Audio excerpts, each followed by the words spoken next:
Last video में मैंने आपसे डिस्कस किया था कि किस तरीके से हमारे जो नेचुरल टैलेंट होता है, ख़ास तौर पे C S S B M S में इंग्लिश के लिए, किस तरीके से उसको डैमेज किया जाता है। और हमारे इस टैलेंट को, हमारे इस कॉन्फिडेंस को डैमेज करता कौन है? वही एकेडमीज़ करती हैं, जहाँ पे हम जाके ख़ास तौर पे इंग्लिश ऐसे की प्रेपरेशन करते हैं या प्रेस एंड कम्प्रीहेंशन की प्रेपरेशन करते हैं। अब होता ये है कि हमारे पास जो ऐसे का भी पेपर होता है, उस पेपर में भी हमसे प्रेस एंड कम्प्रीहेंशन की प्रेपरेशन करवाई जाती है। इनफैक्ट जैसे मैंने आपको यही लास्ट वीडियो में बताया था कि किस तरीके से हमें ऐसे को लिखने के लिए जो सब्जेक्ट रिलेटेड होता है, जो हमारा टॉपिक रिलेटेड होता है, उसके रिलेटेड हमें कंटेंट चाहिए। अगर हमारे पास कंटेंट नहीं होगा तो हम ऐसे को बिल्कुल भी लिख नहीं सकते हैं।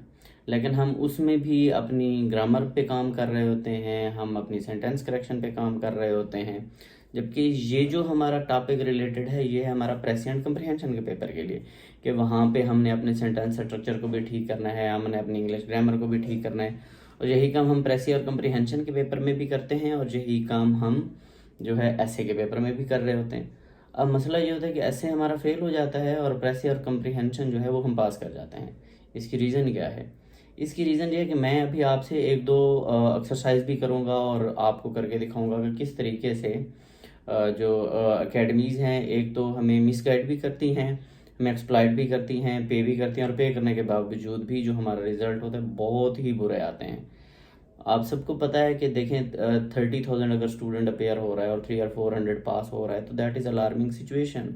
और अब ऐसा नहीं है कि जो 30 or 40,000 स्टूडेंट है वो इनकेपेबल है, वो उसमें एबिलिटीज़ ही नहीं है। अल्टीमेटली जो सी एस एस एग्ज़ाम्स देने के लिए आता है, तो वो ये सोच रखता है और उसको ये यकीन होता है कि ही या she will do it. But जो ही एकेडमीज़ की प्रेमिसेस में हम एंटर होते हैं, तो सबसे पहली चीज़ जो मैंने आपको लास्ट वीडियो में बताई थी कि हमारे कॉन्फिडेंस को काउंटर किया जाता है। हमें ये बताया जाता है कि जी ना तो हमें ऐसे आता है, ना तो हमें लिखना आता है, हमें कुछ भी नहीं आता, हमें ग्रामर ही नहीं आती। और इसी ही की वजह से हम भी ये समझने पे मजबूर हो जाते हैं कि वाकई शायद हमें ये नहीं आता, और फिर हम अकेडमी ज्वाइन कर लेते हैं।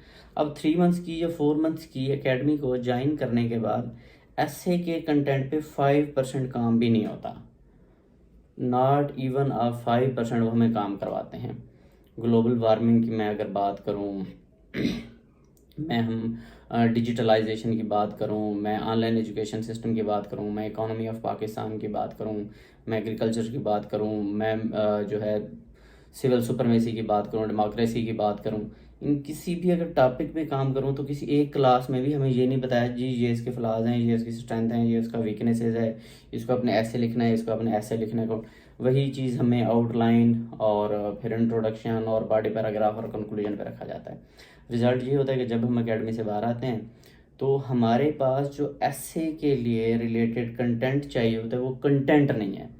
सबसे बड़ा मसला हमारा कंटेंट है कि हमारे पास जो C S S P M S का स्टूडेंट है, उसके पास कंटेंट नहीं हो पाता। अब देखें, मुझे आप एक बात बताएं कि आपने जो ऐसे लिखना है, उसका जो आउटलाइन बनानी है, तो आउटलाइन के लिए कंटेंट चाहिए। सपोज हम करते हैं कि जी जो एक ऐसे आ जाता है जी, role of democracy in the economic development of Pakistan. अगर इसमें हमारे पास वो मटेरियल नहीं है, हमें उसका पता ही नहीं है कि किस तरीके से ये इकोनॉमिक डेवलपमेंट को स्ट्रेंथ कर सकती है, या हम नेशनल इंटेग्रिटी को स्ट्रेंथ कर सकती है, ना तो हमने पढ़ा ना हमें काम हो। अब ये इंग्रेडिएंट था, ये मटेरियल था फॉर आउटलाइन, जो हमने आउटलाइन बनानी थी। अब हमारे पास ये मटेरियल तो है नहीं, तो हम आउटलाइन किससे बनाएंगे? हम आराम से बैठे होंगे। मैं एक्सपोज एक बात करता हूँ कि जी राइट द, एक सिंपल सी बात करता हूँ ना, जेनेरिक, जैसे आप चाइल्डिश भी कह सकते हैं कि जी बेनिफिट ऑफ वुमेन एजुकेशन पे लिखें, तो अल्टीमेटली हम लिख सकते हैं, हमें कुछ ना कुछ माइंड में आइडिया है। लेकिन जो टॉपिक्स जो होते हैं, तो उसके रिलेटेड हम बिल्कुल भी नहीं लिख पाते हैं। और क्यों नहीं लिख पाते हैं? और उसकी रीज़न भी यही होती है कि कंटेंट पे हमने बिल्कुल भी काम नहीं किया। अब मुझे आप एक बात बताएं, जब आप पहले दिन पहली क्लास में जाकर बैठेंगे और वो आपको कहेंगे कि जी आप एक आउटलाइन बनाएं, और आउटलाइन इस पे बनाएं कि सपोज एक टॉपिक है कि classroom decide the future of nation. अब आपने उसको पढ़ा नहीं है, आपने उसको स्टडी नहीं किया है, आप 2 लाइनें लिखेंगे, 2 हेडिंग लिखेंगे आउटलाइन में और फिर बैठे होंगे। अब जब वह आउटलाइन चेक हो जाएगी, तो आउटलाइन चेक होने के बाद होगा क्या? आउटलाइन चेक होने के बाद यही होगा कि जी गलत, आपको तो आती नहीं है। जब इंट्रोडक्शन लिखेंगे तो आपने कंटेंट पे काम नहीं किया होता। देखें, हर एक चीज़ का ना एक स्टेप होता है। अब स्टेप क्या है? अब हमारे पास स्टेप ये होता है कि सपोज मैं एक मिसाल देता हूँ कि जी आप घर में बिरयानी बनाने लगे हैं। आप उस बिरयानी को बनाने से पहले जो उसके रिलेटेड इंग्रेडिएंट्स हैं, जो उसके कंपोनेंट्स हैं, आप पहले उनको कलेक्ट करेंगे, उनको इकट्ठा करके रखेंगे, then you will start to make biryani. उससे पहले तो हो ही नहीं सकता।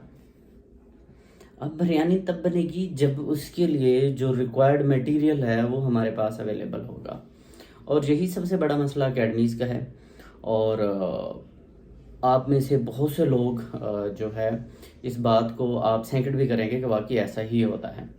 अब 3 और 4 मंथ्स अकेडमीज़ में हमने लगा लिया, मिला क्या?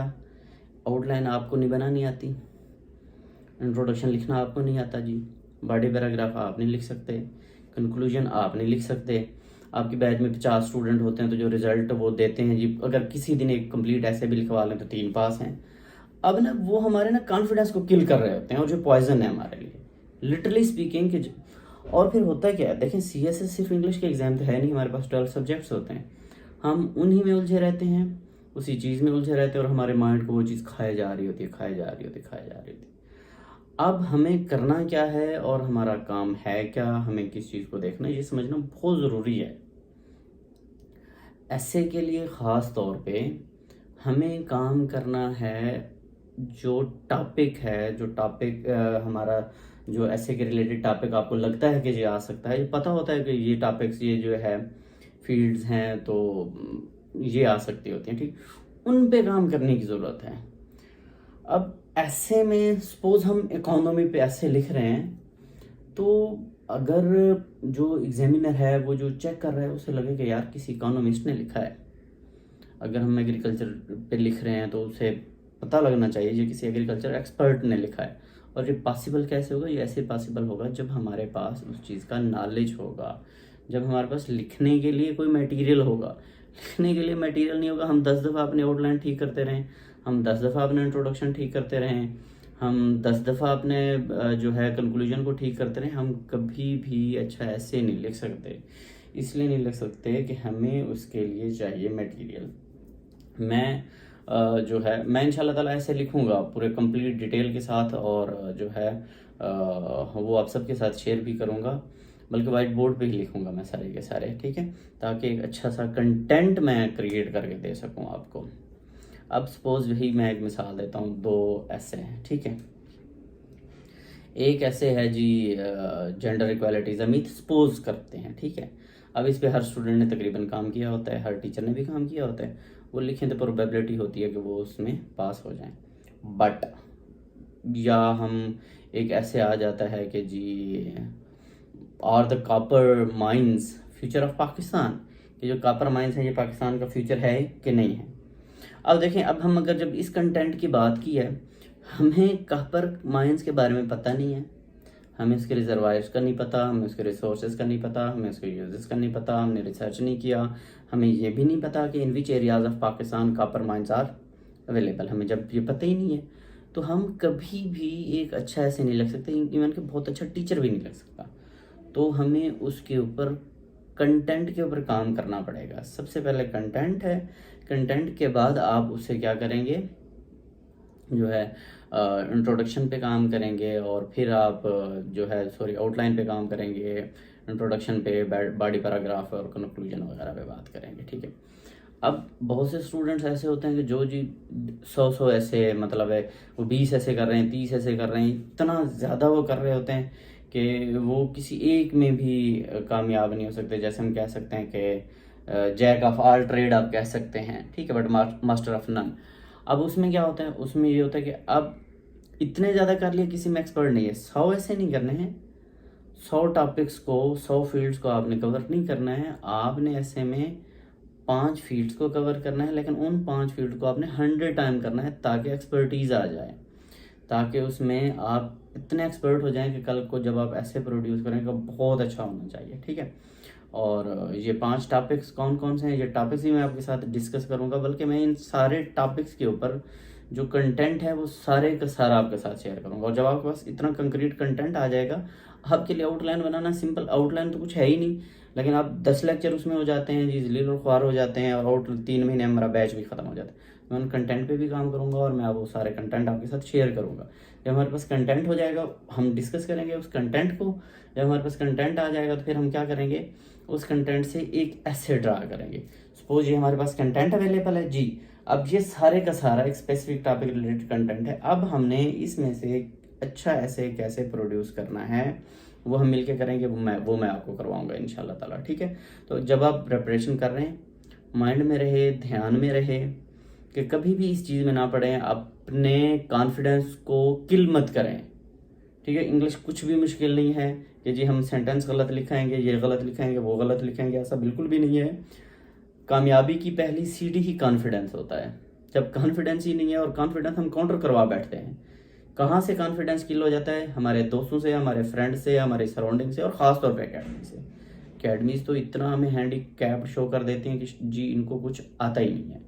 तो इंशाल्लाह ताला फर्दर वीडियो में मज़ीद इसको हम डिस्कस करेंगे कि किस तरीके से हम इसको अच्छा कर सकते हैं, और इंशाल्लाह ताला मैं जिस सारे के सारे टॉपिक्स जो हैं वो आपसे करवाऊँगा।